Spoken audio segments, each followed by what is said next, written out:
ऐसे ही फ्री में जाकर वहाँ अपने आप को मरवा के ख़त्म हो जाओ, नहीं, क्योंकि ये उसका एक ज़ेन था। लेकिन बाइबल मुक़द्दस में लिखा है जब खुदा चुन लेता है किसी को, जब खड़ा करता है तो जो उसने काम करवाना वो होकर रहता है। ऐसा कभी नहीं होता कि वो उसे छोड़ दे, ऐसा कभी नहीं होता। बाइबल में हम सब ने पढ़ा है।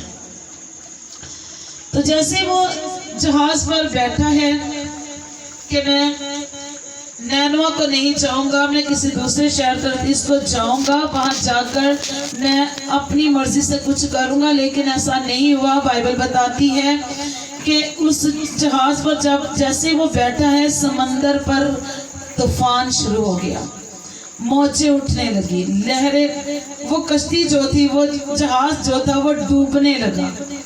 और जब डूबने लगा तो बाइबल बताती है, कलाम मुक़द्दस में लिखा है कि जहाज चलाने वाले जो थे उन्होंने क्या किया कि जहाज का वजन कम करना शुरू किया, सामान उठा उठा कर नीचे फेंक रहे, लेकिन तब फिर भी जहाज डूब रहा है। जहाज का सामान नीचे गिरा कर भी जहाज ठीक नहीं चल रहा, वो डूब रहा है। तब सलाहकारों ने सलाह की कि ये क्या है, ये किसकी वजह से ये काम हो रहा है। हमने सारा सामान भी नीचे फेंक दिया और इतना जहाज हल्का कर दिया अपनी समझ से, लेकिन तब ये अभी भी डूब रहा है। तब उन्होंने कहा कि आओ हम कुरा डालें, देखें कि ये मुसीबत हम पे किसकी वजह से आई है। तो क्या हुआ, सब ने अपने अपने खुदाओं को याद किया। जितने लोग थे, तरह तरह के मजहब, सब जो भी थे, सब ने अपने अपने खुदा को याद किया, दुआ की, लेकिन काम नहीं हो रहा था, होना ही नहीं था, क्योंकि जो खुदा ने कहा था वो होना था। तो नैनवा जो यूना है वो जहाज की पिछली सीट पे जाकर क्या कर रहे हैं, आराम से सोया हुआ है। बाकी लोग अफरा तफरी में पड़े हुए, प्रॉब्लम में है कि जहाज डूब रहा है, हमारी जानें चली जाएंगी, हम मर जाएंगे, ये है वो। लेकिन जो यूना है वो आराम से सोया हुआ है। और खुदावंद के कलाम में लिखा है कि जहाज चलाने वाले सलाहकारों ने बताया, उसने कहा कि आओ हम कुरा डालें, ताकि पर्चियां डालें, पर्चियों में जिसका नाम होगा हम उससे पूछेंगे। तो बाइबल बताती कि जब उन्होंने कुरा डाला तो यूना का नाम निकला। तब जहाज का कप्तान जो है उसने उसको जाकर उठाया, उसने कहा कि मियाँ तू कहाँ से है, तेरा खुदा कौन है और तू क्यों सो रहा है, मुसीबत इतनी हमारे ऊपर आ गई है, समंदर शोर मचा रहा है और तू आराम से सोया है, तुझे पता नहीं हमारा जहाज डूब रहा है और तू क्यों ऐसे सो रहा है। अब नैनवा को तो उसने जाना था, लेकिन वो जा दूसरे रास्ते पे रहा था। तो कलाम में लिखा है कि यूना ने कहा कि मैं यहोवा यरी को मानने वाला हूँ, मैं अब्रानियों के खुदा का पैरोकार हूँ। तुम ऐसा करो, मुझे उठाकर समंदर में फेंक दो ताकि तुम्हारी जानें बच जाएं। और उन्होंने कहा कि तूने ऐसा क्या किया है कि जो इतनी बड़ी आफत और मुसीबत आ गई। उसने कहा कि मुझे खुदा ने कहा है कि नैनवा के लोगों के पास जा, मनादी कर, वो बदी से बच जाएं, गुनाह से बचें, क्योंकि खुदा किसी की हलाकत नहीं चाहता, वो तौबा की नौबत देता है। वो कहता है कि माफ़ी मांगो, अब भी ज़िंदगी हासिल कर लो। तो कलाम में लिखा है कि उन्होंने पकड़कर यूना को समंदर में डाल दिया। तब जहाज अपनी रफ्तार में चलने लगा। हालेलुया। लेकिन यहाँ पर बात खत्म नहीं हुई। जब यूना को समंदर में फेंक दिया गया तो खुदा ने जो कहा था वो टल सकता था कि यूना गिर गया समंदर में, चल मर जाएगा, खत्म काम, ऐसा तो हरगिज़ नहीं हुआ था। लेकिन वहाँ पर भी खुदा ने अपने काम को पूरा करने के लिए, बाइबल में लिखा है कि खुदा बेदार रहता है अपने कलाम को पूरा करने के लिए। लश्करों के खुदा के मुंह का कलाम था कि तू नैनवा को जा, वहाँ के लोगों को बता, बदी को छोड़ दो, तौबा करो, खाकसर बन जाओ, टाट ओढ़ो, रोजे रखो और मेरे हुजूर आ जाओ, ताकि जो कहर मैं तुम्हारे ऊपर लाने वाला हूँ उससे मैं भी बाज आऊं। हालेलुया। जब यूना ने देखा कि मैं समंदर में फेंक दिया गया तो लिखा है कि एक बहुत बड़ी मछली वहां तैयार थी। उस मछली ने अपना मुंह खोला और यूना को निगल लिया। अब यहाँ पर यूना ने देखा कि लोग मौत तो डरे हैं मौत आगे, हालेलुया। जिस बात से डरा था वही मेरे आगे आ गई। तो ये ऐसा होता है, जब हम डर जाते हैं तो फिर जो भी हम सोच रहे होते हैं या कर रहे होते हैं वो हमारे लिए हो जाता है। आमीन। कलाम मुकद्दस में लिखा है मछली ने उसको निगला, और बाइबल बताती है कि उसको 3 दिन 3 रात मछली के पेट में रहना पड़ा। अब अपनी गलती का इकरार मछली के पेट के अंदर कर रहे हैं।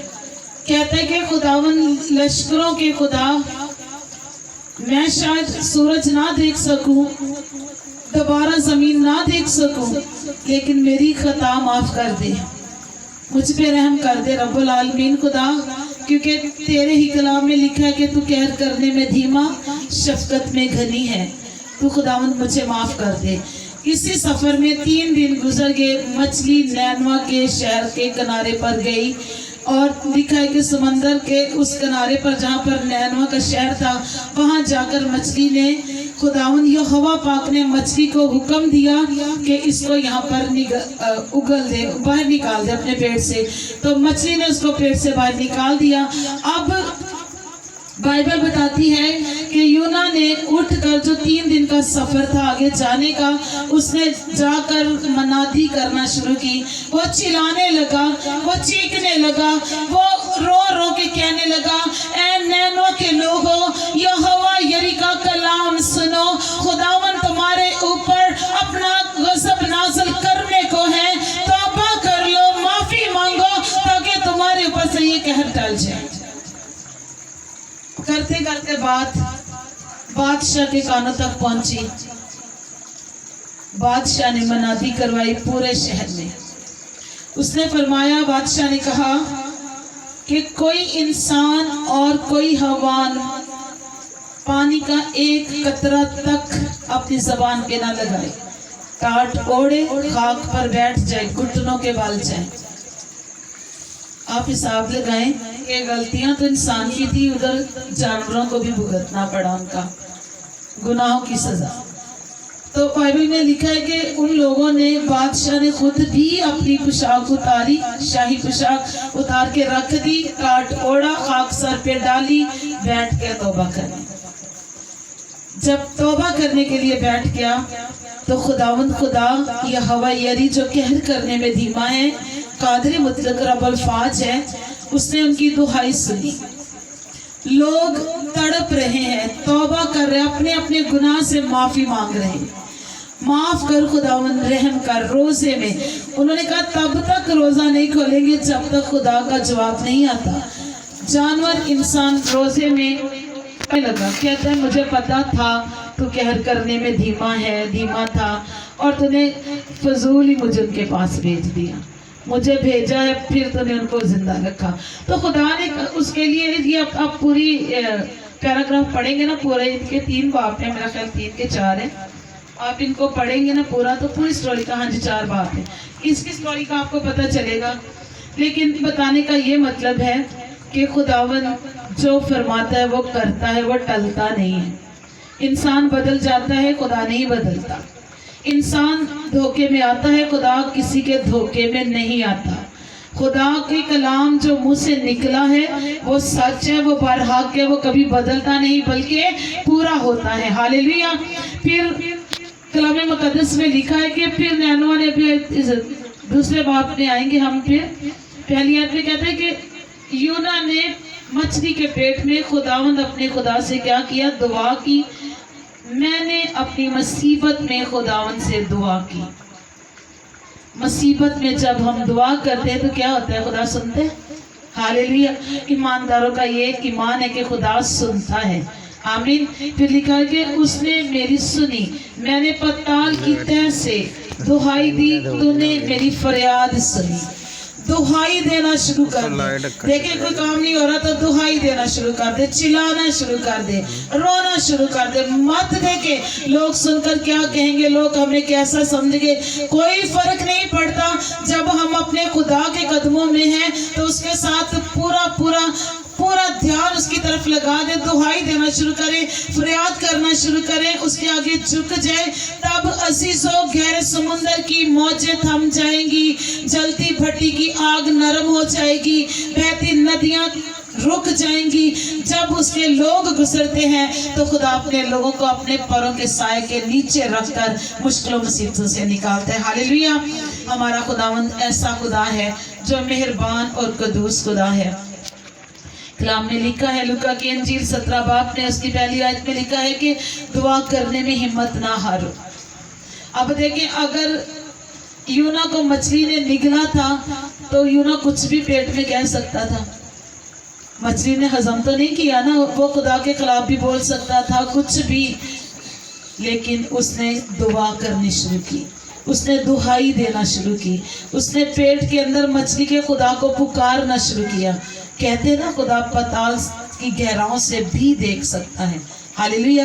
بائبل میں لکھا ہے آسمان زمین اور زمین کی حد تک خدا کی قدرت ہے. آمین.